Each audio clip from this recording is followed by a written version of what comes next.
হে everyone, সবাই কেমন আছো? তো আজকে আমি তোমাদেরকে বানিয়ে দেখাবো ঘরোয়া রায়তা রেসিপি।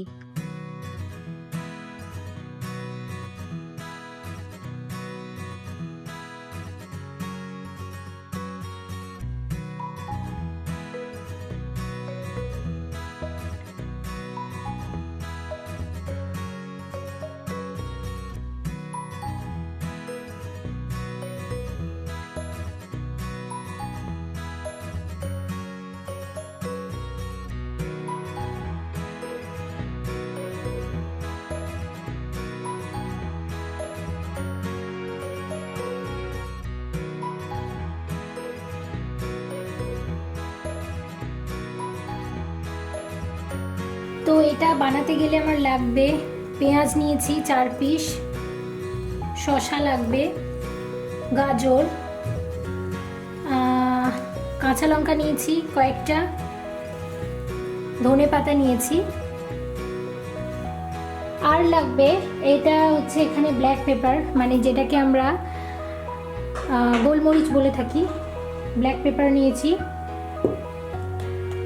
ব্ল্যাক সল্ট লাগবে, ক্যাচির ইউজ করি আমি, চাট মশলা ইউজ করব একটুখানি, সামান্য চিনি লাগবে কারণ এটাতে আমি টক দই ইউজ করব যেহেতু, আর লাগবে টক দই। আমি এখানে আমুলের টক দই ইউজ করছি। তো এরপর আমি শসা, পেঁয়াজ, গাজর, লঙ্কা, ধনে পাতা সবগুলোকে ছোট ছোট করে কুচি করে নেব।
এই রেসিপিটা অনেক সিম্পল বাট অনেক হেলদি একটা রেসিপি, এবং প্রায়ই সবাই বাড়িতে বানিয়ে থাকে এটাকে, এবং এটাকে আমিও প্রায়ই বানাই, এবং বেশ হেলদি এবং আমার বেশ ভালো লাগে। আর এটা তাছাড়া বানানোর কোনো ঝামেলাও নেই, খুব চটজলদি এটা বানিয়ে নেওয়া যায়।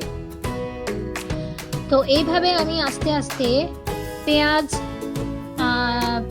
শসা, টমেটো, ধনেপাতা, লঙ্কা, যা যা ইনগ্রেডিয়েন্টস আমি নিয়েছি সবকটাকে আমি সুন্দরভাবে কুচি করে নিলাম।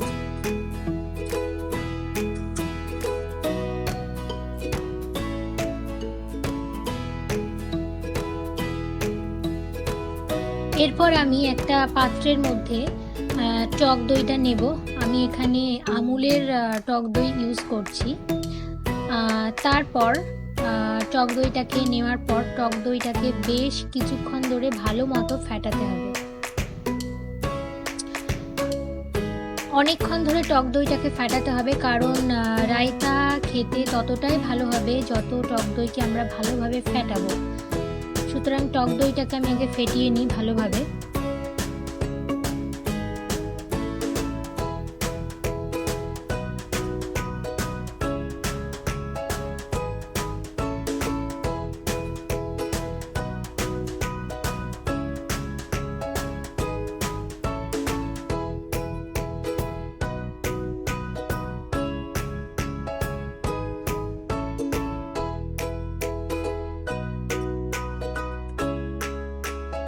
এবার টক দইটা ফ্যাটানো হয়ে গেলে এর মধ্যে আমি ইউজ করব ব্ল্যাক সল্ট,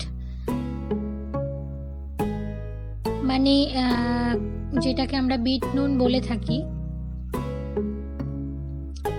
স্বাদ মতো ব্ল্যাক সল্ট অ্যাড করতে হবে।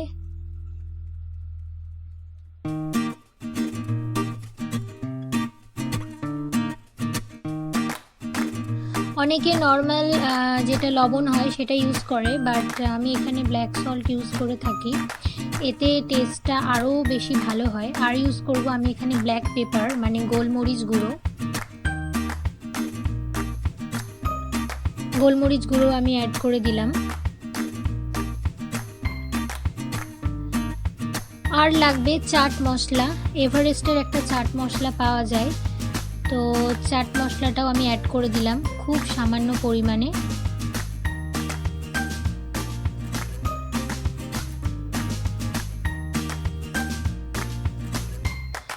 সামান্য পরিমাণ চিনি অ্যাড করব, কারণ যেহেতু আমি একটা টক দই ইউজ করেছি সেজন্য টেস্টটাকে একদম ঠিকঠাক রাখার জন্য একদম সামান্য পরিমাণে চিনি অ্যাড করলাম।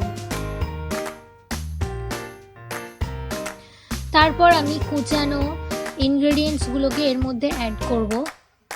আমি যেগুলো কুচি করে রেখেছিলাম ছোট ছোট করে, এটার মধ্যে আমি আস্তে আস্তে অ্যাড করে দেব। খুব মিহি করে কুচিটা করতে হবে যাতে সুন্দরভাবে দইটার সাথে মিশে যেতে পারে। যত মিহি করে এই ভেজিটেবলগুলো কাটা হবে ততটাই কিন্তু রায়তাটা সুন্দর হবে।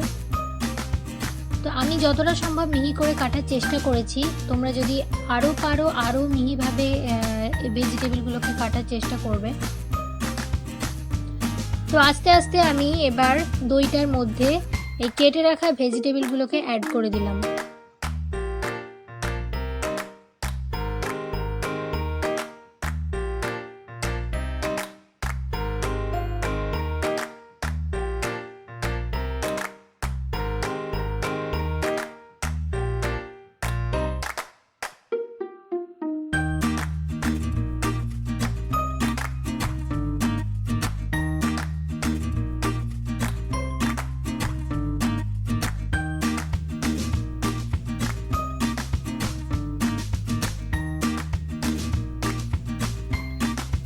এবার আমি পুরোটা ভালোভাবে মিক্স করে নেব। সবটুকুকে আমাকে মিক্স করে নিতে হবে ভালোভাবে। ভেজিটেবল, দই এবং যা যা ইনগ্রেডিয়েন্টস আমি নিয়েছি পুরোটা ভালোভাবে মিক্স করতে হবে বেশ কিছুক্ষণ ধরে, যাতে পুরোটা ভালোভাবে মিশে যায়। এবং রায়তাটা খেতে ততই ভালো হবে যত এটাকে ভালোভাবে মিক্স করা হবে। তো রায়তা হচ্ছে খুবই সিম্পল একটা রেসিপি, বাট খুব হেলদি অ্যান্ড টেস্টি একটা রেসিপি। অলমোস্ট সবাই এটা বানাতে জানে, বাট আমি ঠিক যেভাবে বানাই ঠিক সেইভাবেই দেখালাম। সো রেসিপিটা অলমোস্ট ডান, অ্যান্ড অলমোস্ট বলাটা ভুল হবে, রেসিপিটা হয়ে গেছে। সো এটাকে আমি এখন সার্ভ করে দেবো।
আর আচ্ছা, এটাকে সার্ভ করার পর একদম শেষে আমি ওপর থেকে একটুখানি চাট মশলা, গোলমরিচের গুঁড়ো আর একটুখানি ব্ল্যাক সল্ট ওপর থেকে ছড়িয়ে দিয়েছি, যাতে খেতে আরও অনেকটা ভালো লাগে, সেই কারণেই।